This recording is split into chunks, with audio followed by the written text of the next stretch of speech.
What's going on, everyone? This is Juleen from the podcast It Goes Down in the PM. And when I'm not chopping it up with my wine o'clockers, I'm getting my mind right with 20TIMinutes. Welcome back. My name is Tim McCarthy. You are listening to episode 18 of 20TIMinutes, a podcast that focuses on mental health through humor, insight, and personal stories, and maybe a couple hijinks in between. That introduction was done by Juleen of It Goes Down in the PM. She raises awareness for autism. She is very open about raising a child with autism. She's big into mental health. She's a vet, PTSD. She helps other vets seek help, even the people that she deployed with, which is awesome. She's very devoted. She's a very devoted human about everything, and I love that about her. I don't even know where she finds the time. I know mothers never have time for anything, but she handles it all and does it well. She also has a blog called Mom is Always Right, but it's with the W. I like all those wordplay things. Mom is Always Right, like with a pen.com. And then she also hosts another podcast with her husband called Coffee After Dark. So be sure to follow her on all platforms on social media. Listen to her wherever. Tell her I said hi. She's a great person. Her podcast is great. She is like super sassy, very raw, does not give a flying hoot about anything. Check her out. And my favorite thing about her is she has a neighbor named Yolanda that she spoke about. And I was losing it because Yolanda is like the perfect name for a neighbor. And I feel like I can picture her perfectly. And I can tell you one thing about Yolanda that I don't know her personally, but I can tell you that she does not give a flying fuck about anything. Do not mess with anyone named Yolanda. I'll say that. I will stand by that comment.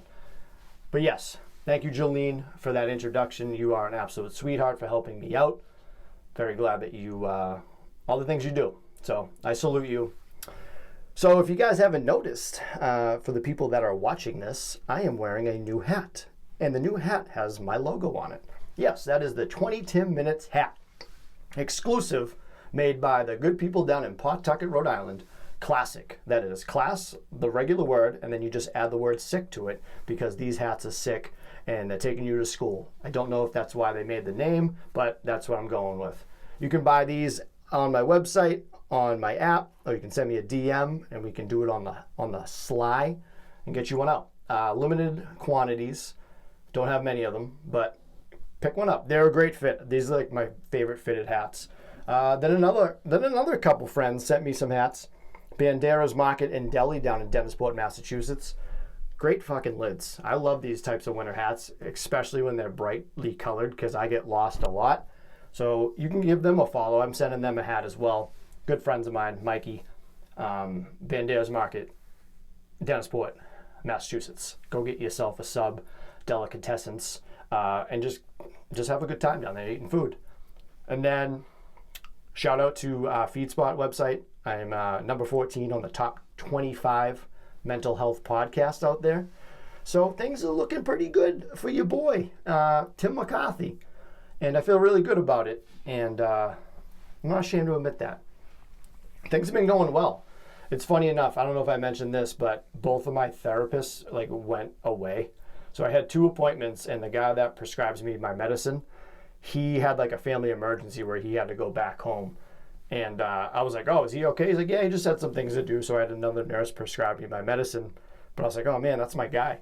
Then my actual therapist I talked to, she was like, hey, I forgot we scheduled the date when I was going on vacation. I was like, yeah, that's totally fine. I'm doing great. She's very nice. But I was like, hey, can you just bring me back something? Can you bring me back a shirt that says my therapist went on vacation and all I got was this lousy T-shirt? She laughed. She has a good sense of humor. But that would be a sick-ass T-shirt to wear, right? That'd be a badass shirt. So I've been pretty busy with this podcast. I don't know if you guys listened to the latest interview I did that are going to be released on Thursdays. I did one with Haley from Podcast 27. We had a lot of fun, a lot of good feedback on it, especially with my banter back with her. That was my biggest thing because, as you know, with my ADHD, I do talk a lot, and I'm very self-aware now that to let other people talk when they're talking because it's not about me. Even though we had a collab episode, but I had 2 interviews recently, and I always want to not to take the spotlight, even though I'm the guest. but it is good to see them help me with tips on how to interview people. And I actually have a lot of people coming on soon for interviews that I found in my ways, and then someone else found me.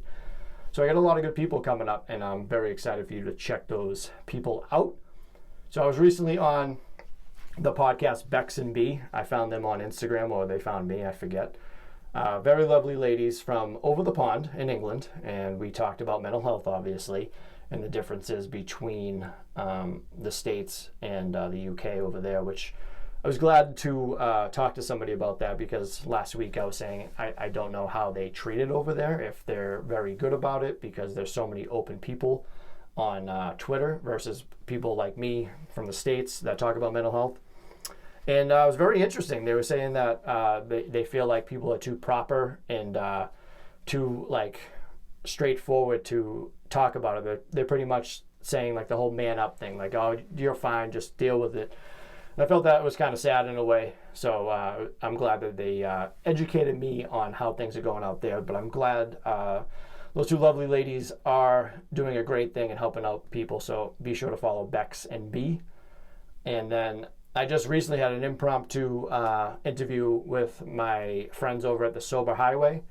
They, pretty much their name, they talk about addiction, and we talked a lot about mental health on our interview that should be coming out. If you're listening to this today, which is Tuesday, it should be already out, hopefully. We had a lot of fun. We started off with some talk about superheroes and what our top 5 superpowers would be. And my number one was invisibility, but it's probably like all my, you'll hear it, but I'll give you one.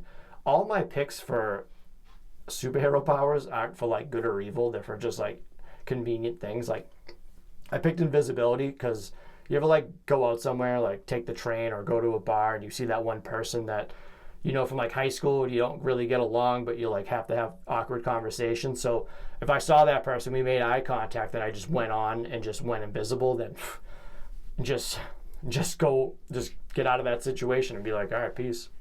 That's what I would use it for. I don't know if that makes me an asshole or not, but you know what? Don't care, still don't care. And then recently I was on Instagram, and I see these like accounts that I'm glad that they're promoting mental health, but I don't know how I feel about what they're doing. And again, if it works with someone else, that's great. This is just my opinion.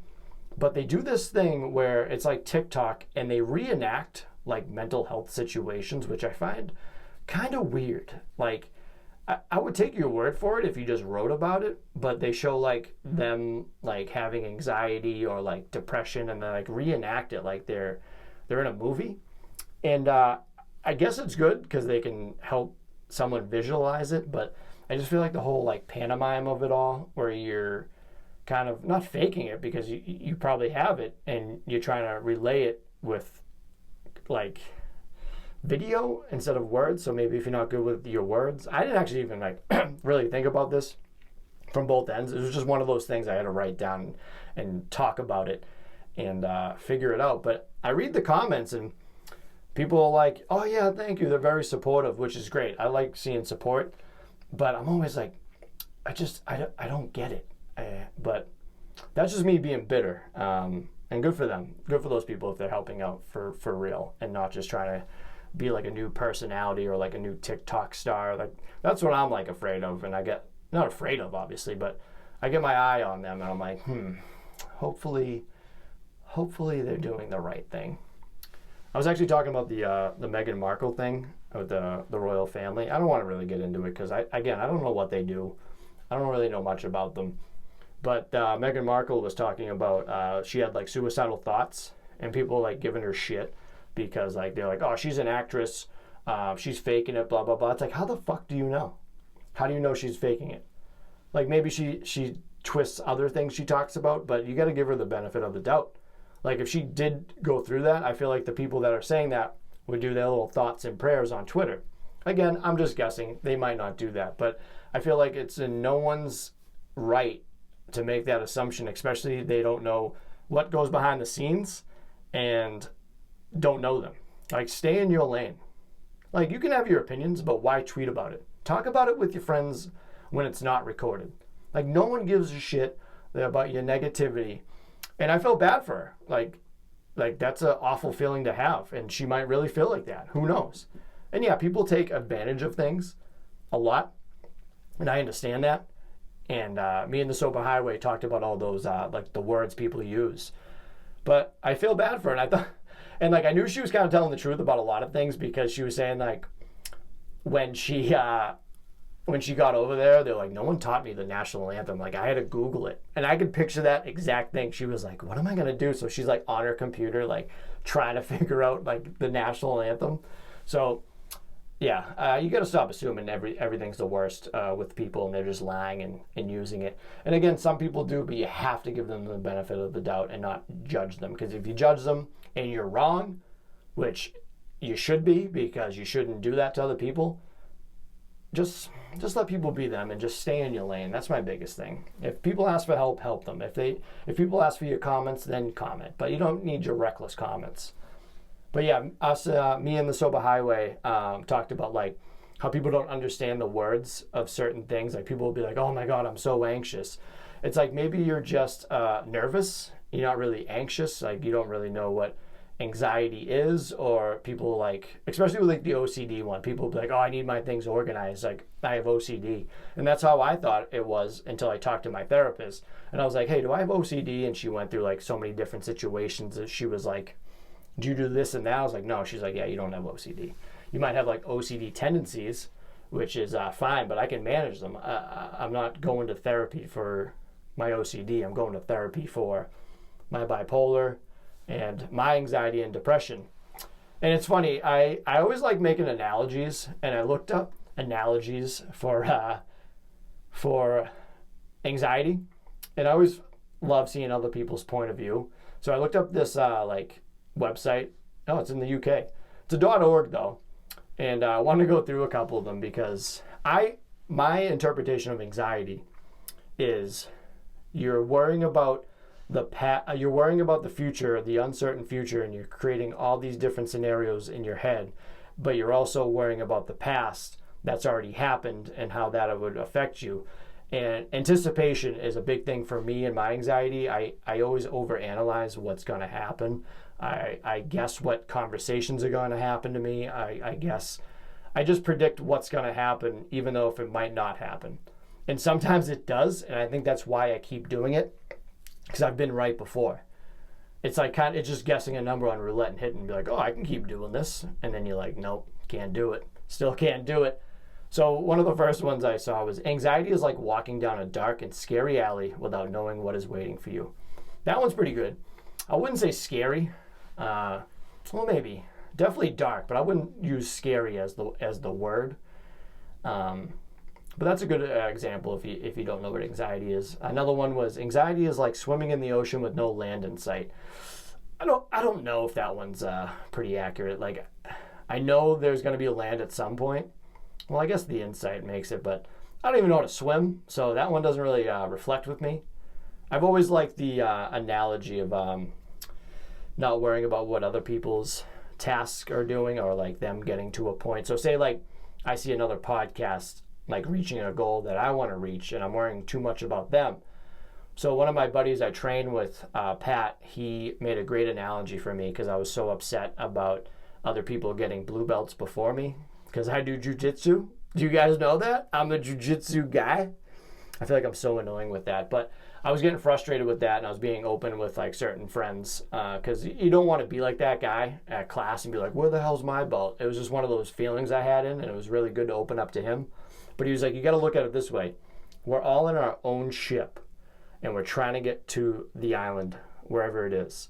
You can't worry about someone else's ship, because you're not involved with that. You got to make sure your ship gets there. And that's going to stick with me for the rest of my life, and I appreciate him for pointing that out to me. And yeah, I've always liked that. So I try to pass that on to other people that have that same issue. So you can use that if you want, and shout out to Pat. Anxiety is like trying to memorize all the conversations within a crowded restaurant. I don't do that, but I'm very good at scanning the room when I go to a restaurant, and then like say like Lindsay's like, hey, look at that guy with the red shirt. I'm like, oh, he's in there with the backwards hat, and like I already see him without looking at him. I scan the whole room. I know where all the emergency exits are. I know where all the windows are. I've always wanted to jump out a window. Not like suicide-wise, but like, say there was like something going on, I just like jumped through the window and it broke. Has anyone done that in real life? Like jump through a window and it shattered? Because I feel like anyone that jumps through a window is going to just be like, hit a thud and just have a concussion. Anxiety is like making a decision to eat raw horse brains or a rat's guts. All right, I'm gonna X this out. This is ridiculous. Anxiety is like being randomly brutally beaten at different points throughout the day, but you don't know when the beating will occur. Yeah, I don't like these interpretations. I just wasted my own time with that. But again, everyone has a different interpretation of anxiety. Mine is pretty much just anticipating everything, like the dark alley that they pointed out, which I don't like. I don't like not knowing stuff. Like sometimes I'll watch movies and I'll have to like read the Wikipedia to see how it ends. And then like Lindsay's like, "Why are you on your phone?" And I'm like, "Nothing." And I'm like looking up the end of the movie because I just can't do it. I can't wait for it that long. Yeah, that's my anxiety. Like I have anxiety just recording this episode all the time. I'm like, this is gonna be the worst episode ever. Everyone's gonna hate it. I just can't wait to see the tweets of them being mean, but no one's mean. It's like even getting an email or a phone call. I'm like, oh my God, I can't handle this right now. And I just get so nervous. But yeah, if you got anxiety, talk to your boy. I know how it feels. All right, let's wrap this episode up. It's probably my worst episode of all time, which I say every week before I get into the booth or the cat closet. Meow. So I want to end with a couple things. My movie suggestion and my music suggestion. Movie suggestion, if you like horror movies, like Nazi movies, and like zombie movies, put them together. You got the movie Dead Snow. There's 1 and 2, Nazi zombies, and they're killing the zombies. And it's really good, and it has one of my favorite death scenes in a movie. I don't want to spoil it, but if you know what it is, let me know. Again, not many people are into horror movies. I'm actually not into horror movies that much anymore, but go check out Dead Snow. It's like in, the first one is in like, oh man, like Scandinavian or like Finnish. I don't know, but it's subtitled. The second one isn't, because I think it caught on in America really good. So they were like, you know what, we got to make this for the people that speak English. Which is appreciative, I guess. But I like subtitles. I'm starting to watch things with subtitles right now because I can't hear, and I'm not good with names in movies. I'm like, who's that again? So I feel like some people think it takes away from it, but I don't mind it. I like subtitled movies. I like hearing different languages. But I don't even know what language they speak, but it sounds great. I'm a big Japanese guy. I love that accent and love that language. It is a treat, and hopefully one day I can go out to Japan and have some fun out there. My music suggestion is, the one I listened to pump up for this song was Hustle Hustle by Murs, but I was playing some James Brown, and the song The Payback is so friggin' good that put that on and you'll just be getting mad funky. The Godfather of Soul, James Brown. He's got some good jams. He's got some really good jams. I love it. I know last week I talked about the Buy Me a Coffee support for the podcast, and the fine ladies at Friday Night Wine Night gave me a donation. They were like one of the first podcasts that shouted me out, and funny enough, they also talked about what superpower you would like to have, which is kind of a common question. And I said the same thing. I tweeted them back. I go, invisibility, because I don't want to run into people I don't like and just be like, boom, see ya. Does that make me an asshole? Like, let me know, because I have anxiety talking to people that I don't remember, like their story. I'm like, oh, how's your kids? And they're like, I have one kid. I'm like, oh my God, I don't know why I say anything. I say a lot of dumb shit to people all the time. And I just, like, I sweat. My lower back just gets engulfed with water. And I just want to melt away like I'm a hot ice cream in a summer day. Good weather's coming, people. Good weather is coming, and I can't wait. That is the end of episode 18. I thank you for rocking with me. Thank you to Juleen with It Goes Down in the PM. Shout out to ClassSick. Shout out to Bandera. Bandera's Market. Feedspot featuring me on the top 25. Friday Night Wine Night podcast. Give them a follow and listen to. They're Australian. They drink wine and talk about everything and everything. And I love their accents. Top tier accents for me. Australians. The Down Under. Thank you guys. I love you so much. Be sure to follow me on all social media. Come say hi. I love you guys so, so much. And again, thank you for everyone that bought a t-shirt. The people at the Plymouth County Suicide Prevention Coalition were very appreciative, and I can't wait to chat with them again. Hopefully you guys have a great week. Take care, and you know what? Have a good one. Later.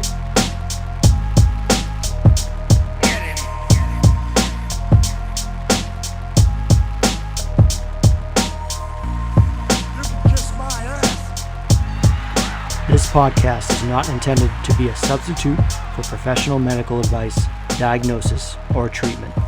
Always seek the advice of your physician or other qualified health provider with any questions you may have regarding a medical condition. If you are feeling suicidal, please dial 911.